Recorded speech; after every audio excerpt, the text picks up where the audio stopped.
You like Daddy's new truck? Okay, well, we're not going riding, but you can lay down there. Well, Bobblehead says video or it didn't happen, but it did happen, and there's my proof right there. Well, guys, unfortunately, I was really bummed out. I got there to pick up the truck, and the camera card was left at home. So I had my camera, and it was fully charged, but I had no way to record the video, which is a total bummer because it would have been a great video. I already had the help and everything there to help me, so I didn't want to send them home and tell them to come back the next day. Unfortunately, I just couldn't film it. But I did get the truck home. It was going to be a cool surprise video. Hey, puppy.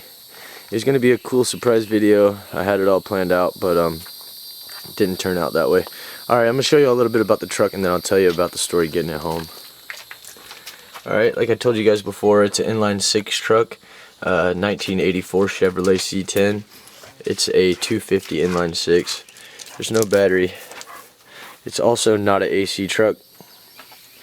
My niece already tried to swipe this truck, and I actually told her she could have it, but I'm going to talk her out of it because it has no AC. What do you think? You like them Inline 6 motors too, don't you? Daddy thinks they're tough. Alright, truck also has no power brakes. This is the brake booster, or this is the master cylinder. There's no brake booster at all. Someone did curl some really pretty brake lines, so that makes it stop better. Not really, but sounded good. The grill's kind of busted. Just dented right there, and that piece busted out, so it'll need a new grill. There's a little dent right here on the other side, and there's a dent right there. But for the most part, you know, it's got some rusty patches here and there, but it's a really straight body truck.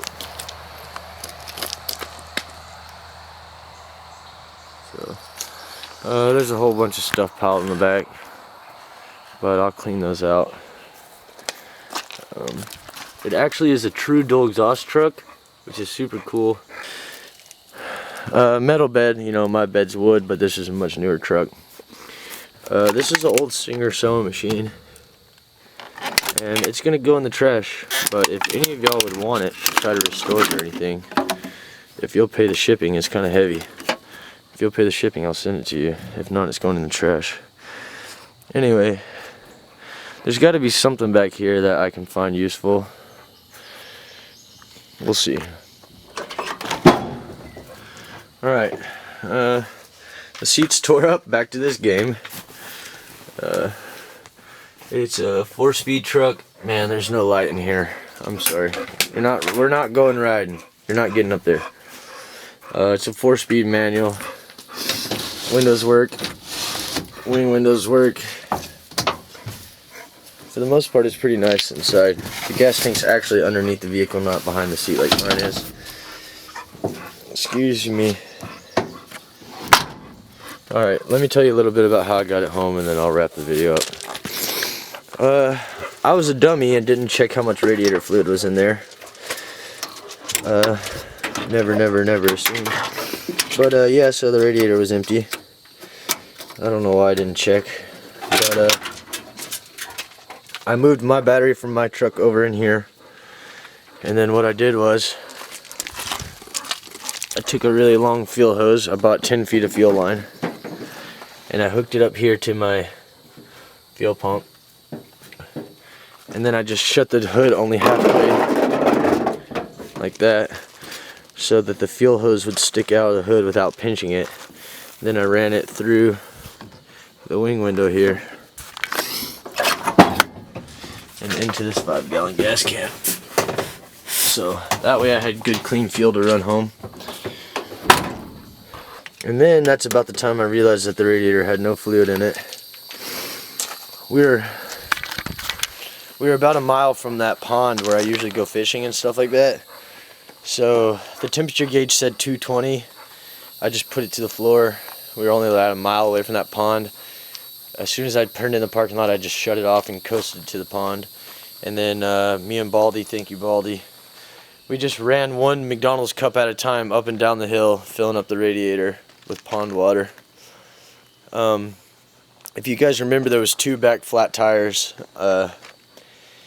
and they said that they would hold air for a couple of days, so we figured, well, we'll just put air in it and then drive them home.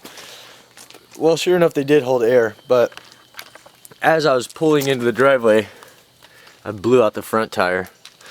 I didn't actually know that it was the front tire. It was dark and everything, and I was freaking out trying to find out where the hissing was coming from, because I figured it was the motor or the radiator or something. Turns out, no, I just blew a tire, but it made it home into my driveway, so you can see it's right here, hanging out with the bus. Anyway, this is a short video, but I kind of left y'all hanging on that other video, so I'm really sorry that it wasn't more fun. My yard's kind of a mess, but this is the cabin, this is my back porch, and I have a clothesline hanging right there. And the truck's actually going to get parked up there back behind my house. And I'm not going to do anything with it for a while because I've got way too many projects to worry about. But anyway, well, sorry that it was less eventful than I wanted it to be. Thank you guys for watching anyway, and I love all of y'all. See you tomorrow. You guys see what I see?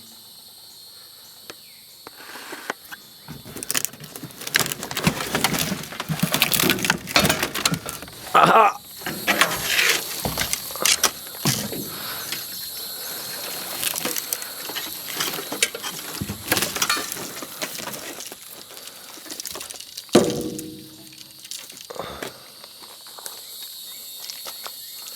A fishing pole.